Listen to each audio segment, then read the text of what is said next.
And we're going to break down a survival box that you can have pre-staged in your house, in your garage, or in your car in case of an emergency. Let's get this thing going, and before we do, let's make some coffee.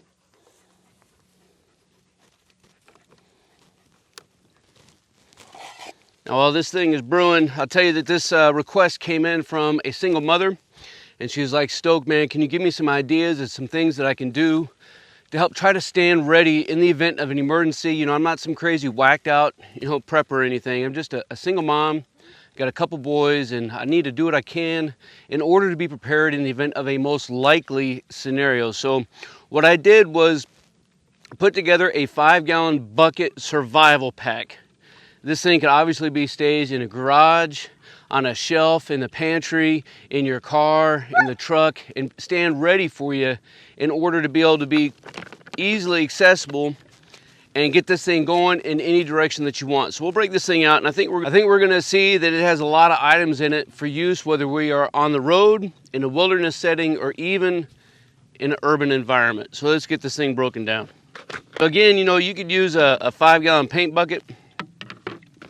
Would be fine. In this case, I just used a square one. Good thing about both is they can serve as a seat. The better thing that you have going for you with a 5-gallon bucket is you can seal them down nice and tight. So up in the very top, I got a spool of duct tape, and then working in, I got a couple of things of food. I got some ramen noodle soup, got a pack of dehydrated food, some beef jerky, and in each one of these bags is 1 cup of rice. So with that, I can feed myself for a couple days. I can feed Riggs using the rice in any event. I also have a small trauma kit, a large 10 by 20 or 10 by 12 tarp made by AquaQuest. I'm going to encourage and challenge you to go check out Dutch Blackfeather's YouTube channel or Instagram page, right? He's got a lot of outstanding content. Now, whether you want to subscribe or not, that's totally up to you. But just go pay him a visit and tell him to get stoked, man. Got a notepad. It's always good to be able to take notes as you're moving about. I also have a deck of playing cards. Keeping your mind straight in a survival situation is absolutely critical, so you need to be able to keep your mind engaged. Have a thing of soap. Have a roadside flare, multifunctional from signaling to starting a fire. A nesting cup and bottle. Got quite a few smaller chem lights.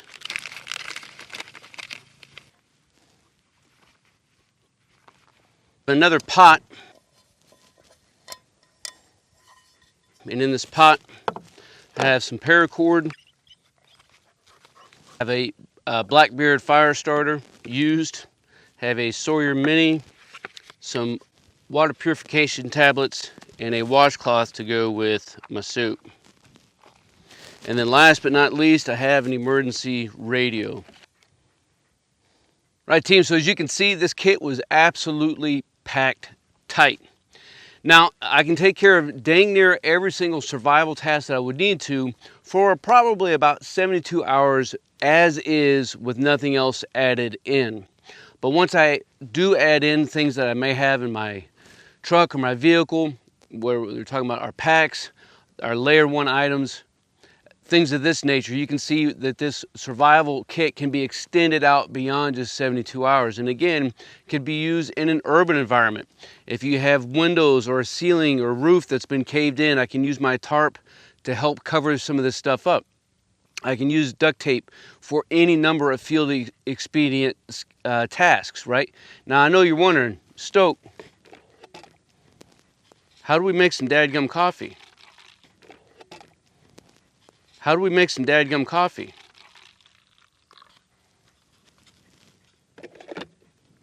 And I'm glad you asked. So again, this is one of the problems with a lot of videos that's out there that's talking about bug out bags and get home bags and things of this nature, is people will put together a pre-configured kit without discussing or considering other variables that may exist along the way. For example, I got a small dadgum generator, right? So this is just a lithium battery pack, but it is super large. And making that coffee only chewed up about 10% of its power to make one pot of coffee. But I tell you what, if I can make 10 pots of coffee, I'm gonna be a happy camper.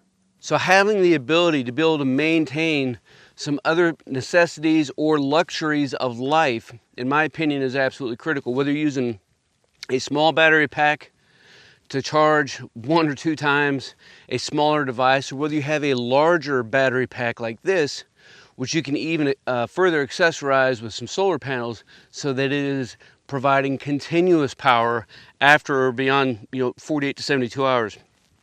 But one like this, it will absolutely power a small fridge. It'll power your computer, your laptops, your phones. It'll power pretty much anything that you can throw at it, including the most important things in life, like coffee.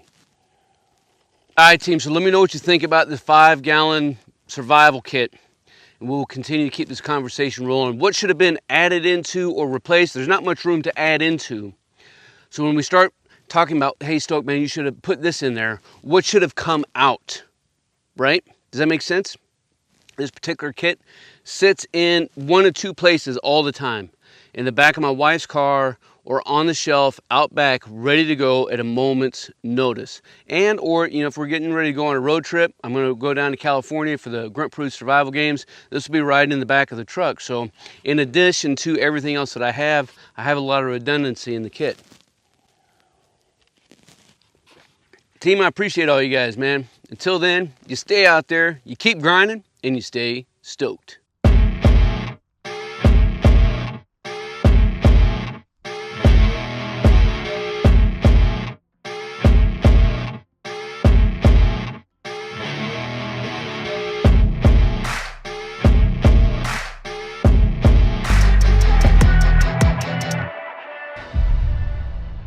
Officers in my unit will have maximum time to accomplish their duties. They will not have to accomplish mine.